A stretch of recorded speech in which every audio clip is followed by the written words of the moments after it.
When FBI Director Kash Patel sat down for what seemed like routine questioning, he had no idea that Congressman Mike Johnson was about to expose a $5 million conflict of interest that would shake the very foundations of American national security. What you're about to witness isn't just political theater, it's a real-time unraveling of how America's top law enforcement official may be compromising investigations into our greatest adversary, while profiting from Chinese-controlled companies. The gentleman from Georgia is recognized for 5 minutes. Thank you, Mr. Chairman. Director Patel, thank you for being here today. I want to first talk about the significant role that the FBI plays in combating the national security threats posed by our nation's greatest threat, our nation's greatest security threat, China and the Chinese Communist Party.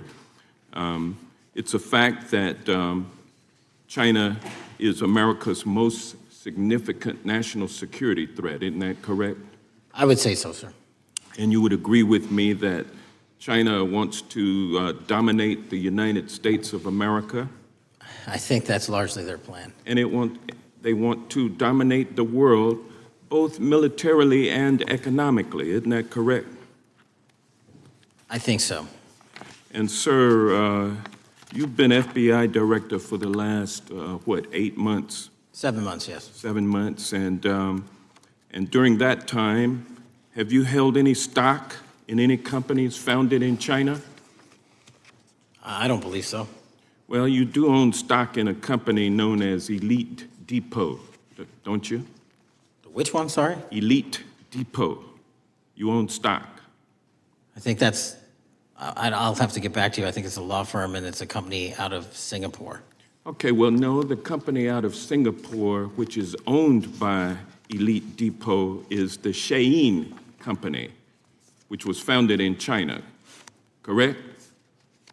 That company operates out of Taiwan. Well, they changed their headquarters from China back in 2022 to Singapore for tax purposes, but it's owned by a Chinese billionaire. I think his name is Charlie Zhu, and you own stock in the company that owns Shein. Which I disclosed during my confirmation process. You certainly did. And now, do you still hold that stock in that Chinese company? Pursuant to the Department of Justice, who reviewed my material that was submitted during my confirmation process, I was able to hold certain stocks, and they made the decision. You still hold the stocks that you have? You still hold on to these Chinese stocks, these stocks in this Chinese company? I disagree that it's a Chinese company, but I was in the DOJ, when you're appointed, makes a call on what you can and can't possess. Well, now, let me ask you this. Chinese companies steal trademarks, they produce counterfeit products and sell them over the internet on platforms such as Shein. They steal intellectual property.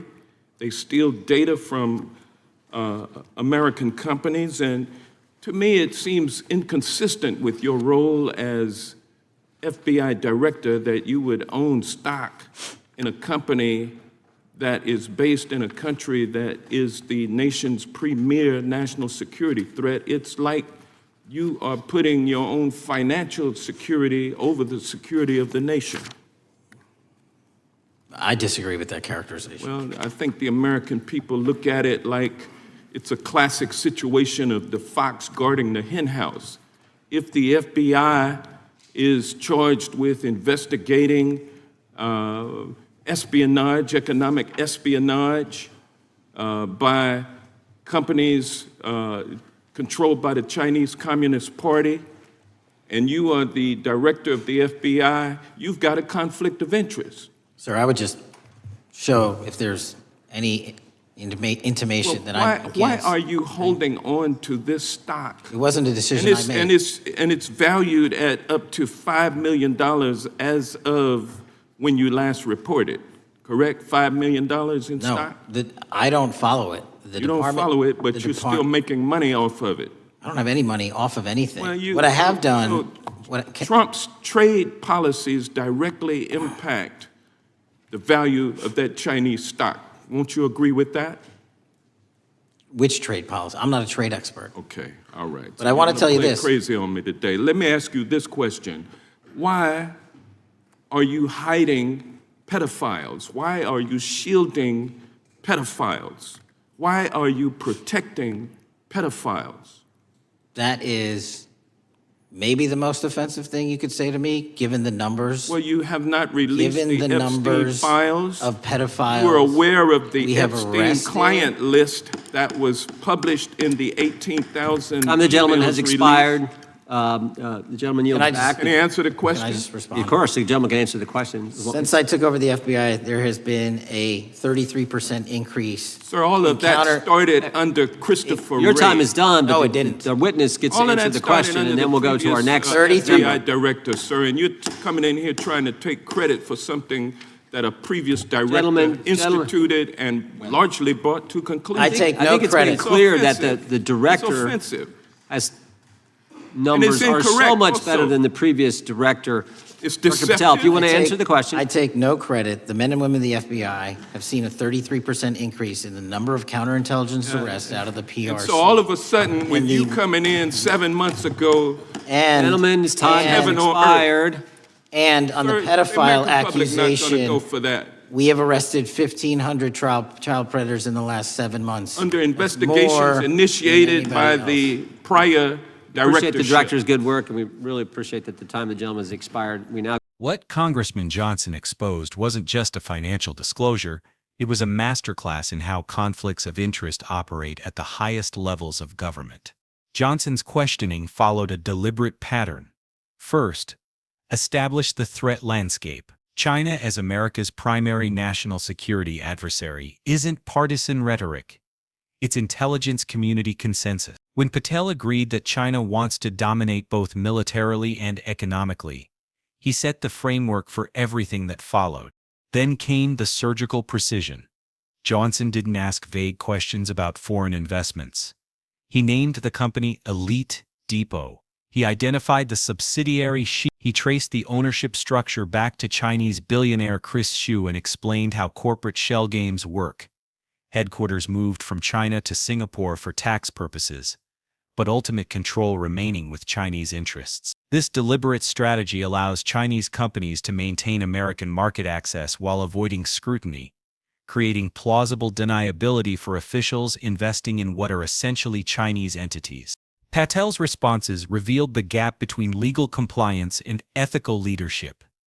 When he said the Department of Justice reviewed his holdings during confirmation, that's procedurally correct. But Johnson's point cut deeper.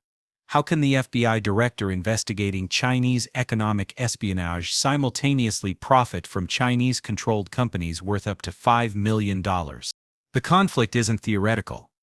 Shein operates in exactly the space where national security and commerce intersect. The platform has faced scrutiny for intellectual property theft, counterfeit goods, and data collection practices that intelligence officials warned could feed Chinese surveillance apparatus. When Trump-era trade policies or future China sanctions affect company valuations, Patel's personal wealth moves with those decisions.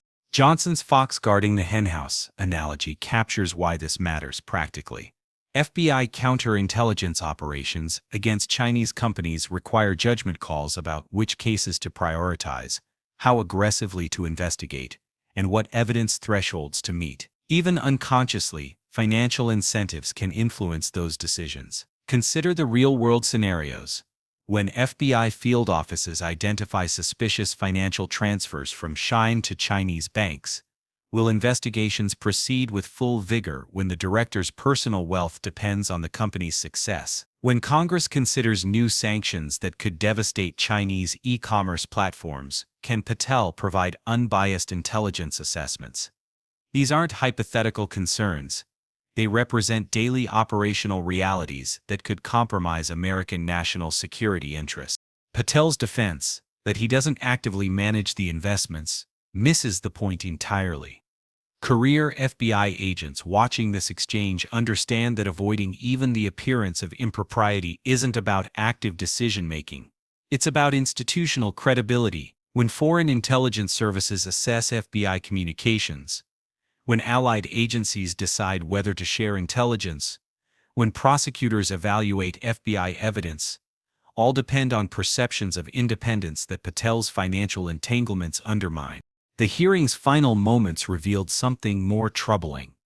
When Johnson pressed on pedophile investigations, Patel's defensive pivot suggested someone accustomed to deflecting accountability with statistics rather than addressing systemic questions. Taking credit for arrests initiated under previous leadership while holding investments that create obvious conflicts shows a pattern of priority confusion.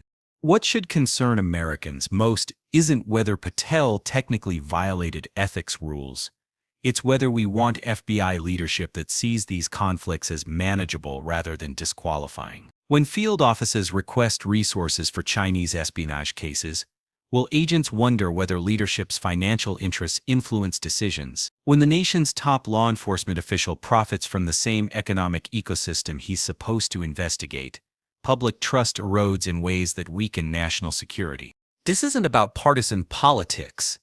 It's about whether institutions can maintain independence when leadership has divided loyalties.